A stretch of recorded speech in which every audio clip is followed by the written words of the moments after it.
नमस्कार दोस्तों, GKNaukri.com में आपका स्वागत है। आज हिंदी विषय की हम शुरुआत करने जा रहे हैं। हिंदी व्याकरण में पहला हमारा टॉपिक है वर्ण विचार, जिस पर हम आज बात करेंगे। अगर आपको वीडियो अच्छा लगे तो आप हमारे चैनल को ज़्यादा से ज़्यादा लाइक करें, शेयर करें और सब्सक्राइब करें।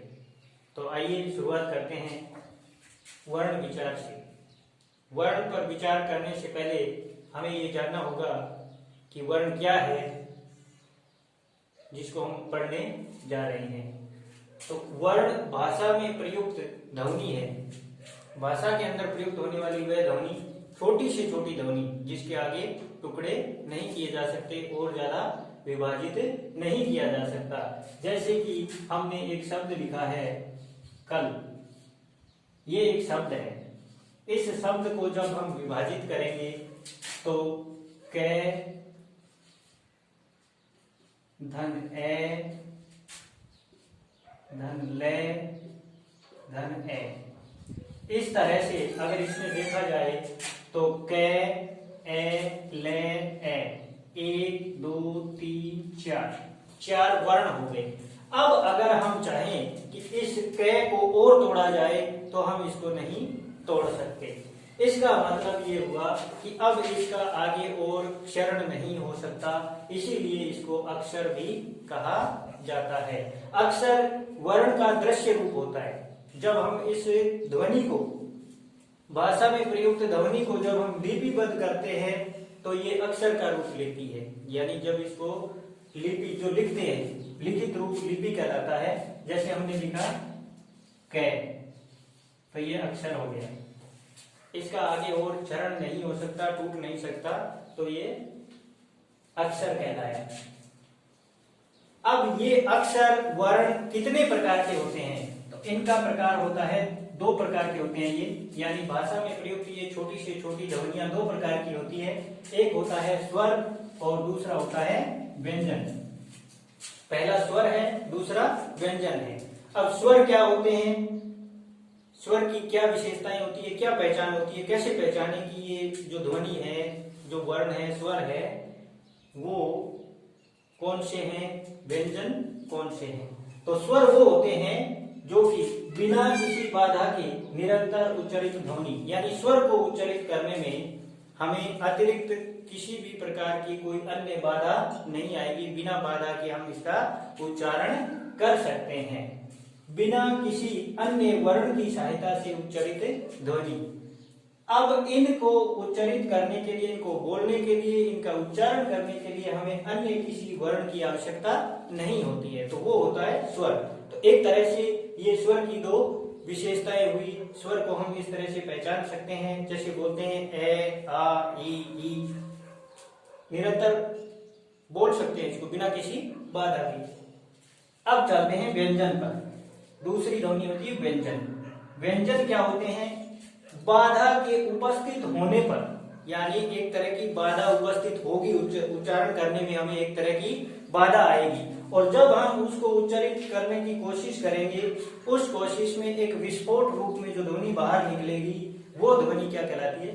व्यंजन होती है, क्योंकि इसमें बाधा निश्चित रूप से उपस्थित होगी। स्वर की सहायता से उच्चारित ध्वनि।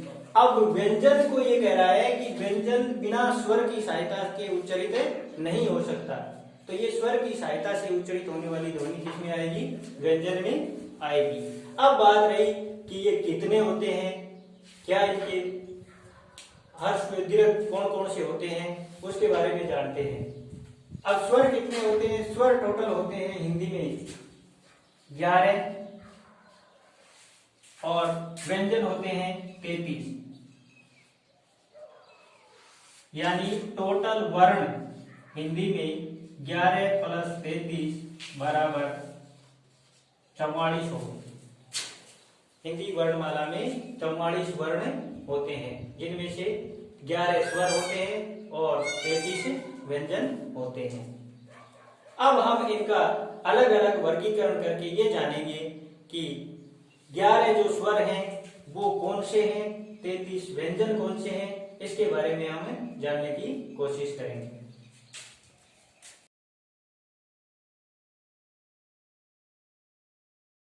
ए आ ई ऊ डी ए ऐ ओ औ को गिना जाता है। स्वर दो प्रकार के होते हैं, ह्रस्व स्वर और दीर्घ स्वर।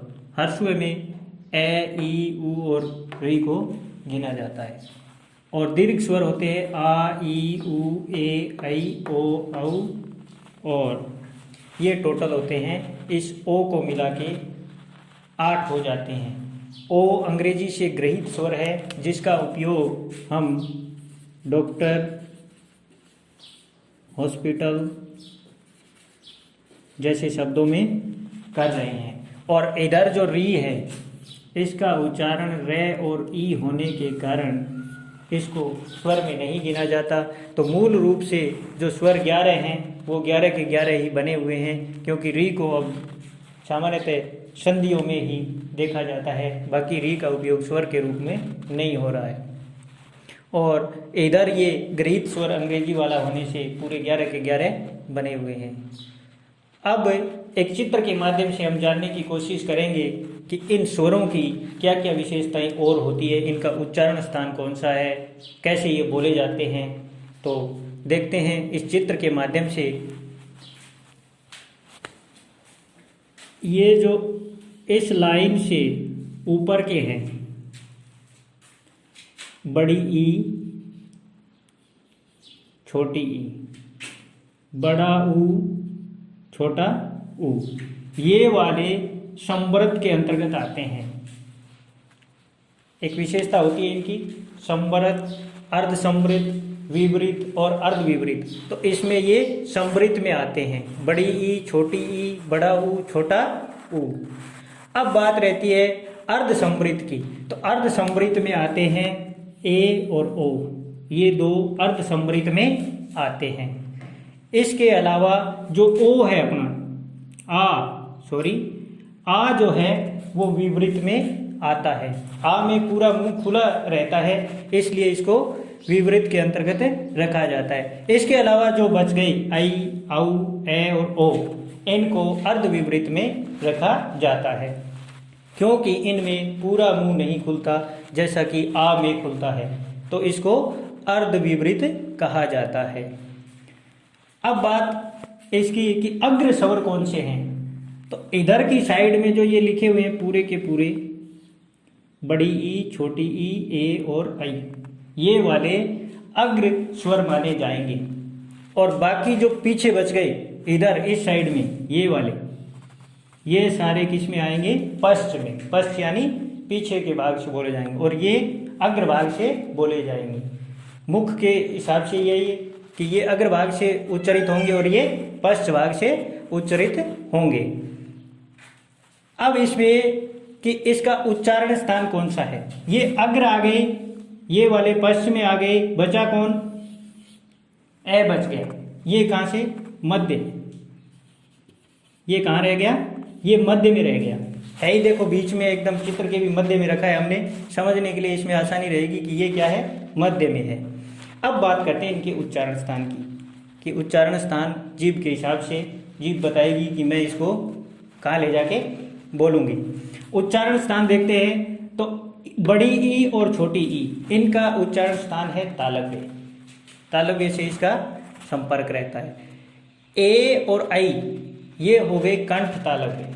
ए और आई में कंठ का साथ में उपयोग होगा, इसलिए ये कंठ तालव्य के अंतर्गत आएंगे।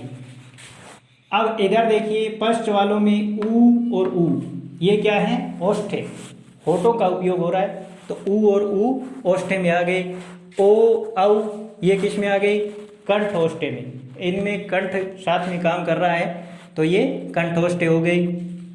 अब बात रही इनकी ए, ओ और आ, ये कहाँ आ गई, ये इधर नीचे कोमल तालव्य से ये बोले जाएंगे। इनको कंठे भी कहा जाता है, संस्कृत में इसको कंठे कहते हैं, क्योंकि ये कंठ के पास जाकर बोले जाते हैं बिल्कुल। ए, आ, ओ, तो ये कंठे में आएंगे। अब बात करते हैं एक और अन्य विशेषता है स्वर की, जो वृत्तामुखी और अवृत्तामुखी कही जाती है। वृत्तामुखी यानी जिन स्वरों को उच्चरित करने में हमारे ये होठ गोल हो जाएं, वो क्या है, वृत्तामुखी है। तो ये वाले जो भी हैं फर्स्ट वाले उ, ओ, औ, आ और ओ, ये सारे वर्तामुखी में आएंगे। अन्य जो भी बच गए वो सारे कौन से में आएंगे? अवर्तामुखी के अंतर्गत आएंगे। ये विशेषताएं हुई स्वर की कि स्वर क्या होता है, स्वर की क्या क्या विशेषताएं होती है, ये हमने आज पढ़ा कि स्वर कितने प्रकार के होते हैं। स्वर में एक विशेषता स्वर की ये होती है कि स्वर ह्रस्व भी होता है, दीर्घ भी होता है, स्वर अग्र भी होते हैं, स्वर पश्च भी होते हैं। स्वरों में संवरित कौन सा है, विपरीत कौन सा है, अर्ध संवरित कौन सा है, ये हमने जाना। इसके अलावा हमने ये जाना कि भाई इनका उच्चारण स्थान कौन सा है, कहाँ से ये उच्चारित होते हैं। धन्यवाद।